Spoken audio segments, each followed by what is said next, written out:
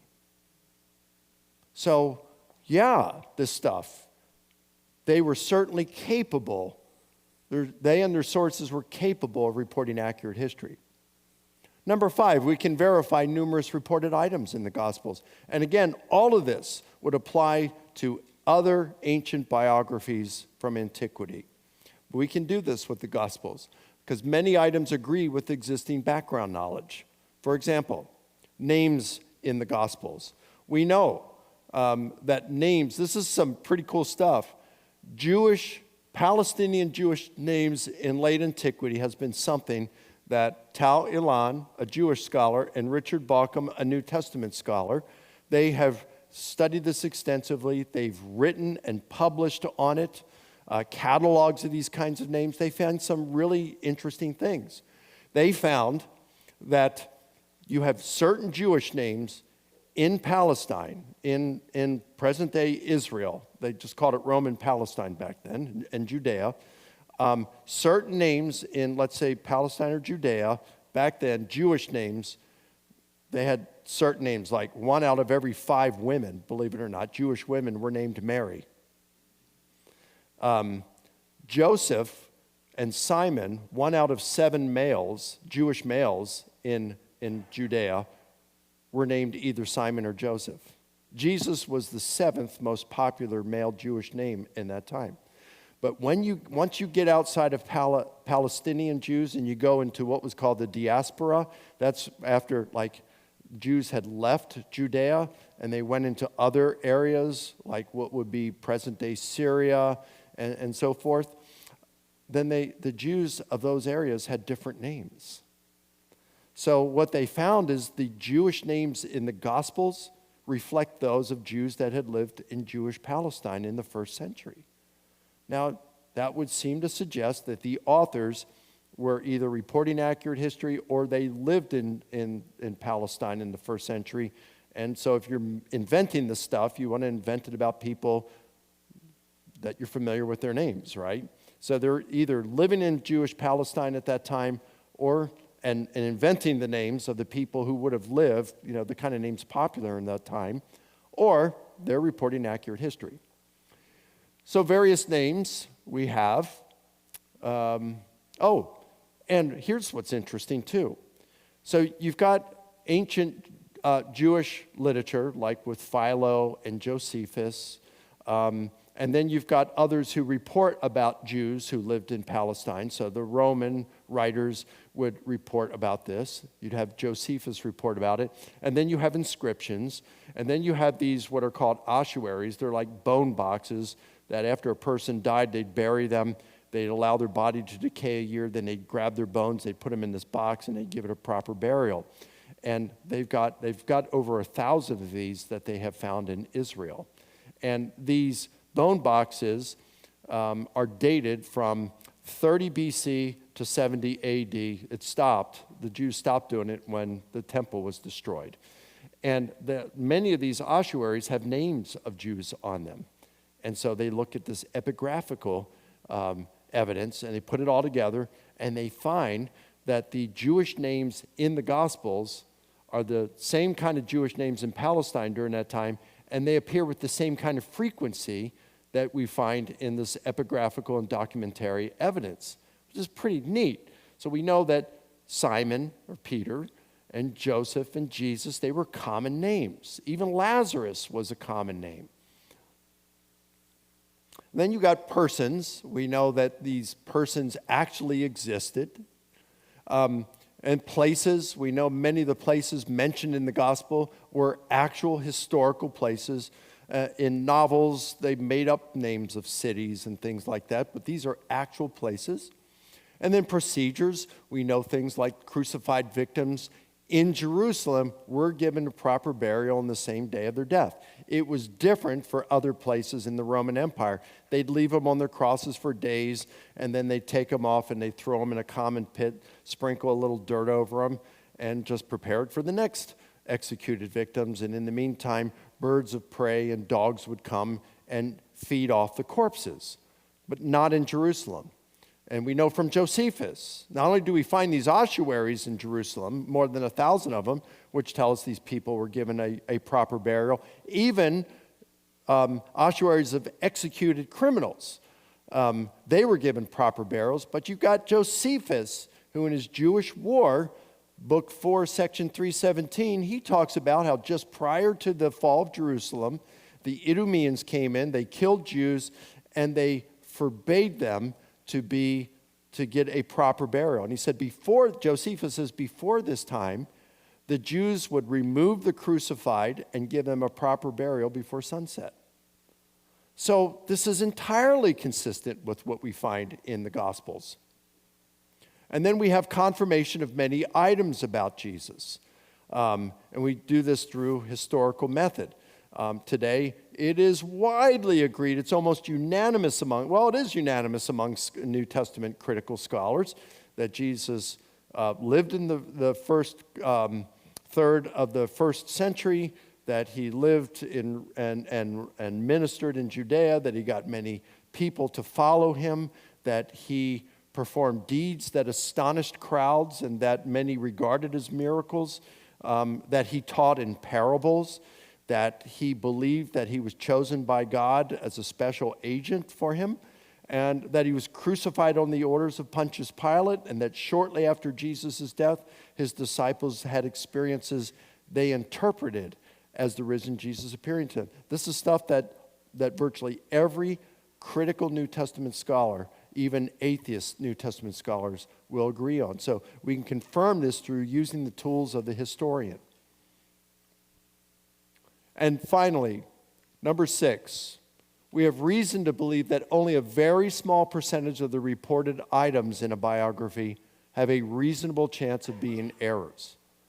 Now, I've studied for, my first book, the one that on gospel differences that George mentioned, that was 8 years of research. And since then, I've done several more years of research, and my next book's coming out next year on gospel differences. I can tell you, there's a lot of surface contradictions or discrepancies in the Gospels. I found more than 50 pages worth. I cataloged them. Read through the Gospels 8 times in Greek to find a lot of these. I still find new ones today. But I can tell you, they're all in the peripheral details. They're all very small. And I'd say more than 90% of them can easily be accounted for by what are called compositional devices, which I'll be speaking about Sunday morning. On why there are differences in the Gospels. It's the same kind of things that we use in our everyday, ordinary conversations. So they're not really contradictions.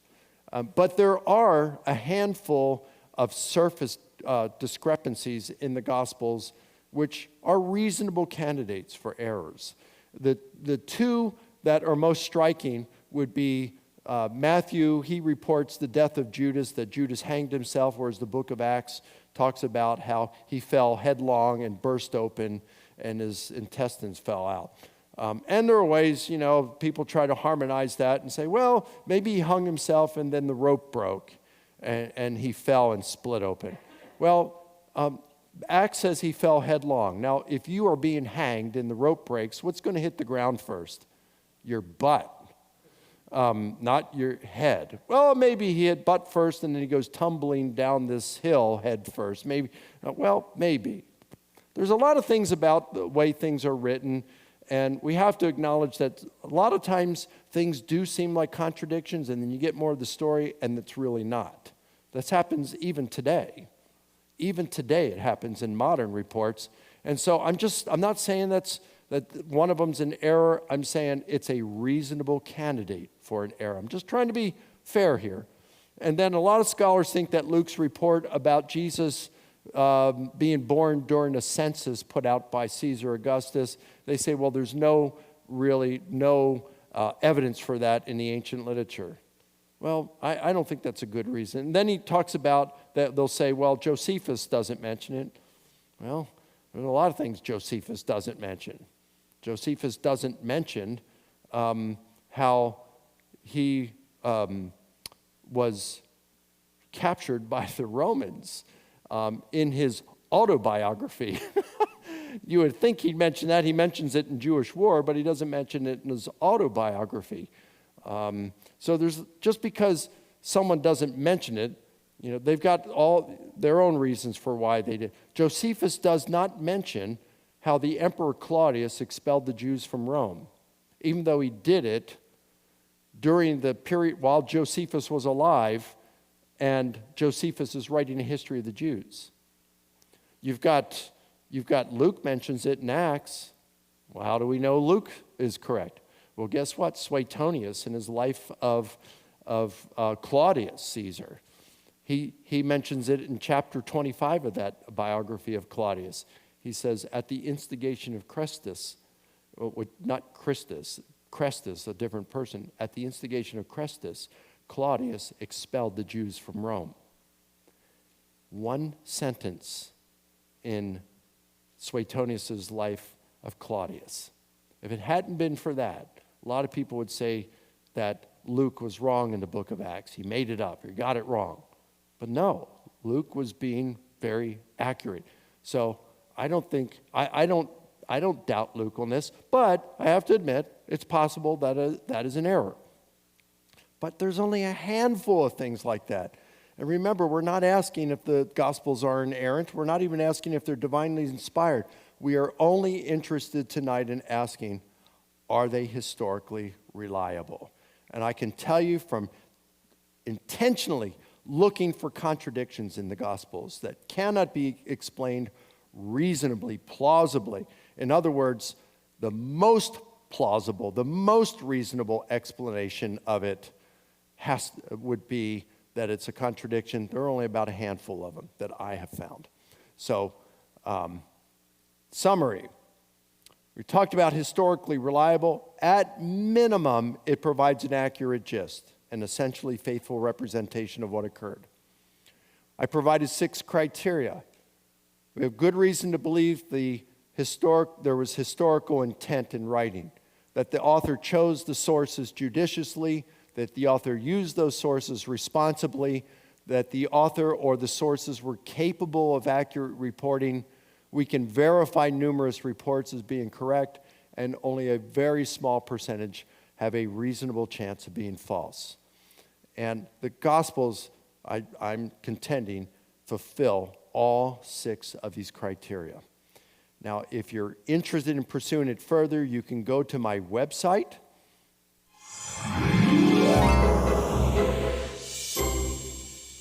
risenjesus.com, and just go to search and type in historically reliable, and you'll see an article that I had published in a journal that compares the Gospel of Mark, how Gospel of Mark fulfills these criteria, compared to Suetonius' Life of Augustus. I chose that particular biography because Suetonius is believed to write more like modern biographers than any other ancient biographer. In other words, he used literary conventions for writing biography that are closer to what we use today than other ancient biographers did. And his Life of Augustus, who was the Roman emperor at the time of Jesus' birth, his Life of Augustus is regarded as his finest and most accurate biography. So I compare that with the Gospel of Mark according to these criteria. And so if you really want to get in more depth, you can go to my website and read that. Okay, so that's what I got for you. Maybe we can take some questions now. Can they see me on? So we're going to take about a 3-minute break to get some... First of all, you should all stand. And for those of you who aren't charismatics, this is your chance to pretend you're charismatic. Notice the freedom.